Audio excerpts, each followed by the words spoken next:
Serikali ya awamu ya 6 inaongozwa na Rais Dr. Samia Suluhu Hassan kupitia Wizara ya Madini imewataka wafanyakazi wa Tume ya Madini kuweka mikakati itakayosaidia kuwainua wachimbaji wadogo nchini.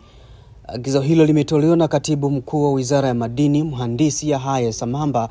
kwa kuitaka tume hiyo kuwatoa wachimbaji hao kwenye uchimbaji mdogo wa madini na kuwa wakati hatimaye kumiliki migodi mikubwa ya madini. Mhandisi Samamba ametoa kauli hiyo mwishoni mwa wiki iliyopita jijini Mbeya kwenye ufunguzi wa kikao cha kwanza cha baraza la pili la wafanyakazi wa Tume ya Madini lililoshirikisha wawakilishi kutoka Chama cha Wafanyakazi wa Serikali ya Afya Tanzania TUGHE taifa na mikoa, management ya Tume ya Madini na wawakilishi kutoka ofisi za maafisa madini wakazi wa mikoa. Amesema kuwa serikali kupitia Wizara ya Madini imeendelea kuweka mazingira mazuri kwa wachimbaji wadogo wa madini, ikiwa ni pamoja na uanzishwaji wa masoko ya madini na vituo vya ununuzi wa madini nchini kwa lengo la kuhakikisha wanapata soko la uhakika,